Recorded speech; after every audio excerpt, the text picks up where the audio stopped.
между хората, само да кажеш: Исусе, ела в моя живот, и Той ще дойде. Затова искам да ви кажа, брат и сестри. И тогава жената се оплаши, падна на колени и каза: аз съм допрях до тебе. Какво и каза Исус? Дъще, твоята вяра те изцели. Амин. И затова искам да ви кажа, брати и сестри, ако ти си дошъл наскърбен, наранен, убит в духа, няма шанс за живот, ела пред Господа. Покай се. Покани Исус в сърцето си. Тайно кажи: Боже, карате в моето сърце. Искам ти да живееш в моето сърце. Ти да изчистиш моето сърце. Ти да направиш обиталище в моето сърце.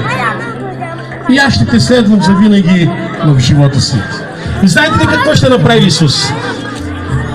С отворени ръце ще дойде, ще те прегърне. Ще те прегърне и ще ти каже: бил си верен на малкото, сега ще те поставя на многото. Амин. Амин. Не искам да бъдеш като уния хора. Когато Исус отиде да те прегърне, прегърни ме, брат. Не прави така. Иди да късаш ръцете на Исус Христос, да ги махаш от тебе. Ами кажи: Исусе, приемам те за личен спасител. Много хора искат да скъсат ръцете на Исус. Исус иска всеки един човек да бъде прегърнат от Него. Всяка една душа. Той не е дошъл само за мене. Той не е дошъл за Северин. Той не е дошъл за Сергей, за братята. Той не е дошъл само за тях. Той е дошъл и за тебе. И за погиналите. За уния хора, които вече са огнетени. За уния хора, които нямат шанс на живот. Той е дошъл за грешните на покаяние. За най-голямата грешница е дошъл. Дори уния жени, които седят на магистралите, и за тях е дошъл. Да дойде такава жена да се покае, Бог ще й прости. Той няма да погледне вече назад никога. Ела, покай се, братко и сестро. Приеми Господа. Исус иска да следваш Неговия път. Исус не го интересува какво си вършил преди в живота си. Ако някой каже, че е безгрешен, той е лъжи себе си. Всички сме били грешни. Включително и аз съм бил грешен.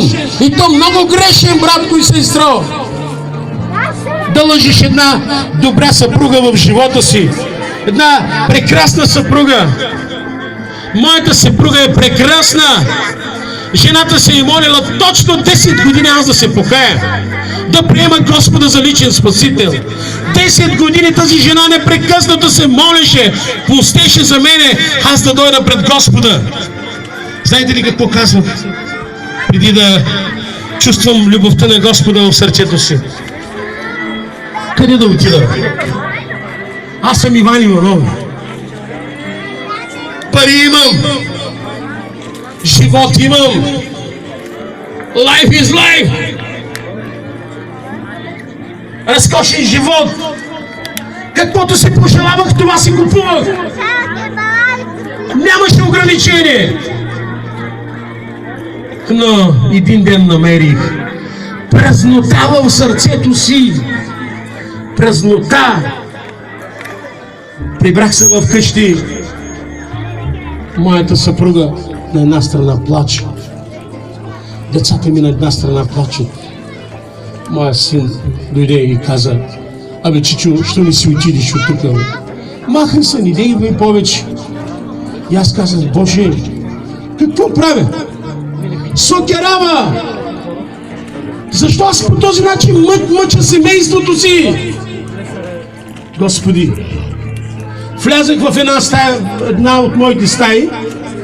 Стаята ми, когато пусна шторите, толкова тъмна става, че не може да влезе светлинка, толкова светлинка вътре, когато искам да бъде тъмно. Пуснах си шторите, седя на спалнята и мисля. И знаете ли какво почнах да направя? Почнах да се клатя семиче, като един вид човек. И казах, моят живот решава. Животът ме отчува. Какво закони са тези пари, когато аз нямам живот? Какво да ги правя? Защо ми са тези коли, когато аз няма да мога да ги карам? Един ден ще ме намерят в лудницата. Не, казах, не. Този живот не е за мене. Не ми харесва този живот.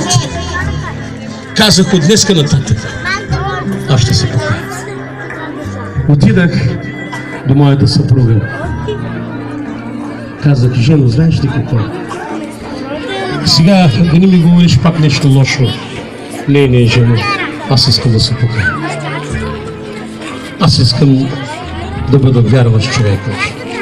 И знаете ли какво, брат и сестри? Моята съпруга, усмивката й стана до тук. Почна да се радва и почна да казва на децата си: не дейте да гоните баща си, той е ваш баща. Разбирате ли, братко и сестро? Парадес нищо на керна! Парите нищо не вършат!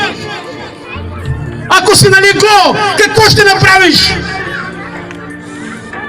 Ако си налегло, легнал си налегло, не може да станеш, не може да си дигнеш главата от възглавницата. Какво ще направиш тези пари? Ще ви кажа една притча, брати и сестри.